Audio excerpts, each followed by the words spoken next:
दोस्तों, आज हम इस वीडियो के माध्यम से नवरात्रि के समय देवी कवच का पाठ करना अत्यंत आवश्यक होता है। बिना देवी के कवच के पाठ के नवरात्रि के व्रत का पुण्य फल प्राप्त नहीं होता है।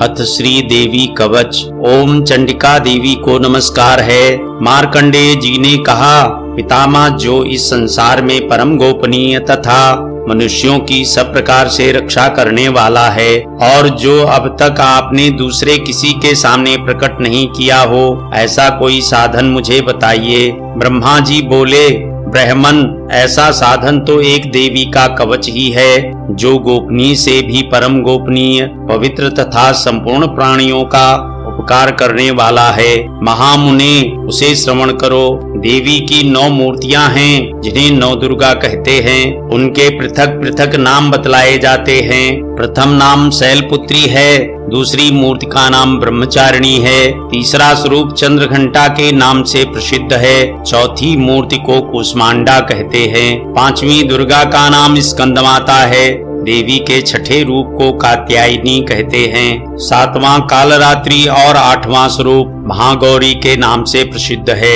नवी दुर्गा का नाम सिद्धिदात्री है। ये सब नाम सर्वज्ञ महात्मा वेद भगवान के द्वारा ही प्रतिपादित हुए हैं। जो मनुष्य अग्नि में जल रहा हो, रणभूमि में शत्रु से घिर गया हो, विषम संकट में फंस गया हो तथा इस प्रकार भय से आतुर होकर जो भगवती दुर्गा की शरण में प्राप्त हुए हों, उनका कभी कोई अमंगल नहीं होता।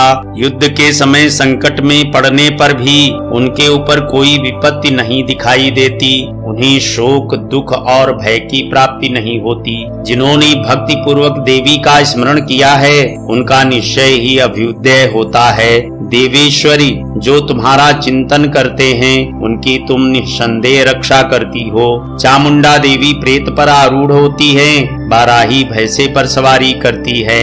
ऐन्द्री का वाहन ऐरावत हाथी है, वैष्णवी देवी गरुड़ पर ही आसन जमाती हैं। माहेश्वरी वृषभ पर आरूढ़ होती है। कौमारी का वाहन मयूर है। भगवान विष्णु की प्रियतमा लक्ष्मी देवी कमल के आसन पर विराजमान हैं और हाथों में कमल धारण किए हुए हैं। वृषभ पर आरूढ़ ईश्वरी देवी श्वेत रूप धारण कर रखा है। ब्राह्मी देवी हंस पर बैठी हुई हैं और सब प्रकार के आभूषणों से विभूषित हैं। इस प्रकार से सभी माताएं सब प्रकार की योग शक्तियों से संपन्न हैं। इनके सिवा और भी बहुत सी देवियां हैं, जो अनेक प्रकार के आभूषणों की शोभा से युक्त तथा नाना प्रकार के रत्नों से सुशोभित हैं। ये संपूर्ण देवियां क्रोध से भरी हुई हैं और भक्तों की रक्षा के लिए रथ पर बैठी दिखाई देती हैं। ये शंख, चक्र, गदा, शक्ति, हल और मुसल, खेटक और तोमर, परशु तथा पास, कुंता और त्रिशूल एवं उत्तम सारंग, धनुष आदि अस्त्र शस्त्र अपने हाथों में धारण करती हैं। दैत्यों के शरीर का नाश करना, भक्तों को अभय दान देना और देवताओं का कल्याण करना, यही उनके शस्त्र धारण का उद्देश्य है। कवच प्रारंभ करने से पहले इस प्रकार प्रार्थना करनी चाहिए। महान रौद्र रूपी अत्यंत घोर पराक्रम, महान बल और महान उत्साह वाली देवी, तुम महान भय का नाश करने वाली हो, तुम्हें नमस्कार है। तुम्हारी ओर देखना भी कठिन है। शत्रुओं का भय बढ़ाने वाली जगदम्बिके, मेरी रक्षा करो। पूर्व दिशा में ऐन्द्री, मेरी रक्षा करें। अग्निकोण में अग्नि शक्ति, दक्षिण दिशा में बाराही तथा नैऋत्य कोण में खड्ग धारणी मेरी रक्षा करें। पश्चिम दिशा में वारुणी और वायव्य कोण में मृग पर सवारी करने वाली देवी मेरी रक्षा करें। उत्तर दिशा में कौमारी और ईशान कोण में शूल धारणी देवी रक्षा करें। ब्रह्माणी, तुम ऊपर की ओर से मेरी रक्षा करो और वैष्णवी देवी नीचे की ओर से मेरी रक्षा करें। इसी प्रकार सब को अपना वाहन बनाने वाली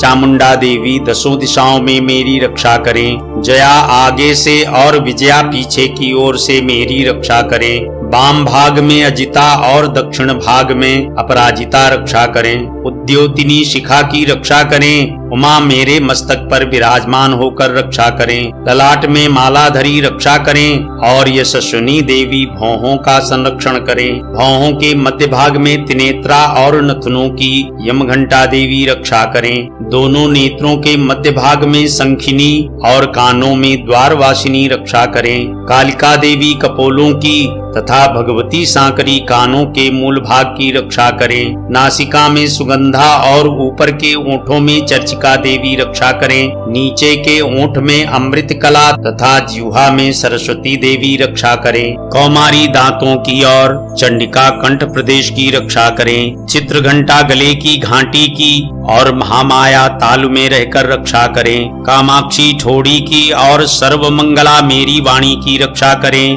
भद्रकाली ग्रीवा में और धनुर्धरी पृष्ठवंश अर्थात मेरुदंड में रहकर रक्षा करें। कंठ के बाहरी भाग में नीलग्रीवा और कंठ की नली में नलकूबरी रक्षा करें। दोनों कंधों में खड्गिनी और मेरी दोनों भुजाओं की वज्रधारणी रक्षा करें। दोनों हाथों में दंडिनी और अंगुलियों में अंबिका रक्षा करें। शूलेश्वरी नखों की रक्षा करें। कुलेश्वरी कुक्ष अर्थात पेट में रहकर रक्षा करें। महादेवी दोनों स्तनों की और शोक विनाशिनी देवी मन की रक्षा करें। ललिता देवी हृदय में और शूल धारिणी उदर में रहकर रक्षा करें। नाभि में कामिनी और गुहे भाग की गुहेश्वरी रक्षा करें। पूतना और कामिका लिंग की और महिषवाहिनी गुदा की रक्षा करें। भगवती कट प्रदेश में और विंध्यवासिनी घुटनों की रक्षा करें। संपूर्ण कामनाओं को देने वाली महाबला देवी दोनों पिंडलियों की रक्षा करें। नरसिंगी दोनों घुट्टियों की और तेजसी देवी दोनों चरणों के पृष्ठभाग की रक्षा करें। श्री देवी पैरों की अंगुलियों में और तलवासिनी पैरों के तलवों में रहकर रक्षा करें। अपनी दाढ़ों के कारण भयंकर दिखाई देने वाली दृष्टा कराली देवी नखों की और ऊर्ध्वकेशनी देवी केशों की रक्षा करें। रोमावलियों के छिद्रों में कौबेरी और त्वचा की बागीश्वरी देवी रक्षा करें। पार्वती देवी रक्त मज्जा वसा मांस हड्डी और मेद की रक्षा करें। आंतों की कालरात्रि और पित्त की मुक्तेश्वरी रक्षा करें। मूलाधार आदि कमल कोशों में पद्मावती देवी और कफ में चूड़ामणि देवी स्थित होकर रक्षा करें। नख के तेज की ज्वालामुखी रक्षा करें, जिसका किसी भी अस्त्र से भेदन नहीं हो सकता। वह भेद्या देवी शरीर की समस्त संधियों में रहकर रक्षा करें। ब्रह्माणी आप मेरे वीर की रक्षा करें। छत्रेश्वरी छाया की तथा धर्म धारणी देवी मेरे अहंकार मन और बुद्धि की रक्षा करें। हाथों में वज्र धारण करने वाली वज्रहस्ता देवी मेरे प्राण अपान व्यान उदान और समान वायु की रक्षा करें। कल्याण से शोभित होने वाली भगवती कल्याण शोभना मेरे प्राण की रक्षा करें। रस रूप गंध शब्द और स्पर्श इन विषयों का अनुभव करते समय योगिनी देवी रक्षा करें तथा सत्वगुण रजोगुण और तमोगुण की रक्षा सदा नारायणी देवी करें। बाराही आयु की रक्षा करें। वैष्णवी धर्म की रक्षा करें तथा चक्रिणी चक्र धारण करने वाली देवी यश कीर्ति लक्ष्मी धन तथा विद्या की रक्षा करें। इंद्राणी आप मेरे गोत्र की रक्षा करें। चंडिके तुम मेरे पशुओं की रक्षा करो। महालक्ष्मी पुत्रों की रक्षा करें और भैरवी पत्नी की रक्षा करें। मेरे पथ की सुपथ तथा मार्ग की क्षेम करी रक्षा करें। राजा के दरबार में महालक्ष्मी रक्षा करें तथा सब ओर व्याप्त रहने वाली विजया देवी संपूर्ण भयों से मेरी रक्षा करें। देवी जो स्थान कवच में नहीं कहा गया है अतएव रक्षा से रहित है, वह सब तुम्हारे द्वारा सुरक्षित हो, क्योंकि तुम विजयशालिनी और पापनाशिनी हो। यदि अपने शरीर का भला चाहे तो मनुष्य बिना कवच के कहीं एक पग भी न जाए। कवच का पाठ करके ही यात्रा करे।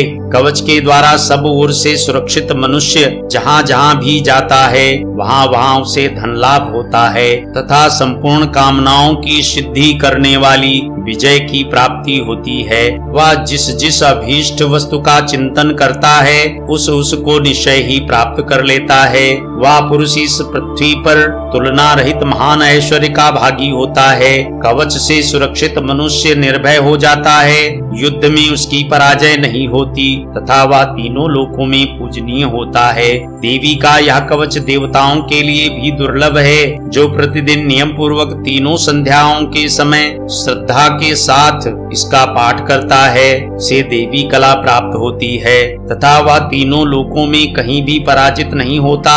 इतना ही नहीं, वह अल्प मृत्यु से रहित हो 100 से भी अधिक वर्षों तक जीवित रहता है। मकरी, चेचक और कोढ़ा आदि उसकी संपूर्ण व्याधियां नष्ट हो जाती हैं। कनेर, भांग, अफीम, धतूरे आदि का स्थावर विष, सांप और बिच्छू आदि के काटने से चढ़ा हुआ जंगम विष तथा अहिफेन और तेल के संयोग आदि से बनने वाला कृत्रिम विष, ये सभी प्रकार के विष दूर हो जाते हैं, उनका कोई असर नहीं होता। इस पृथ्वी पर मारण, मोहन आदि जितने अभिचारिक प्रयोग होते हैं तथा इस प्रकार के जितने मंत्र यंत्र होते हैं, वे सब इस कवच को हृदय में धारण कर लेने पर उस मनुष्य को देखते ही नष्ट हो जाते हैं। ये ही नहीं, पृथ्वी पर विचरने वाले ग्राम देवता, आकाशचारी देव, विशेष जल के संबंध में प्रकट होने वाले गण, उपदेश मात्र से सिद्ध होने वाले निम्न कोटि के देवता, अपने जन्म के साथ प्रकट होने वाले देवता, कुल देवता, माला, कंठमाला आदि डाकिनी, साकिनी, अंतरिक्ष में विचरने वाली अत्यंत बलवती भयानक डाकिनियां, ग्रह, भूत, पिशाच, यक्ष, गंधर्व, राक्षस, ब्रह्म राक्षस, बेताल, कूष्मांड और भैरव आदि अनिष्ट कारक देवता भी हृदय में कवच धारण किए रहने पर उस मनुष्य को देखते ही भाग जाते हैं। कवचधारी पुरुष को राजा से सम्मान वृद्धि प्राप्त होती है। यह कवच मनुष्य के तेज की वृद्धि करने वाला और उत्तम है। कवच का पाठ करने वाला पुरुष अपनी कीर्ति से विभूषित भूतल पर अपने सुयश के साथ साथ वृद्धि को प्राप्त होता है। जो पहले कवच का पाठ करके उसके बाद सप्तशती चंडी का पाठ करता है, उसकी जब तक वन पर्वत और काननों सहित या पृथ्वी टिकी रहती है, तब तक यहाँ पुत्र, पौत्र आदि संतान परंपरा बनी रहती है। फिर देह का अंत होने पर वह पुरुष भगवती महामाया के प्रसाद से उस नित्य परम पद को प्राप्त होता है, जो देवताओं के लिए भी दुर्लभ है। वह सुंदर दिव्य रूप धारण करता और कल्याणमय शिव के साथ आनंद का भागी होता है। इति श्री देवी का कवच। दोस्तों, यदि आप हमारे चैनल पर नए हैं और अभी तक हमारे चैनल को सब्सक्राइब नहीं किया है, तो इस चैनल को सब्सक्राइब करें और बेल आइकन को दबाएं, जिससे सभी वीडियो प्राप्त होती रहे। यदि आपको वीडियो पसंद आया हो तो उसे लाइक एंड शेयर करें तथा कमेंट बॉक्स में जय माता दी अवश्य लिखें। धन्यवाद।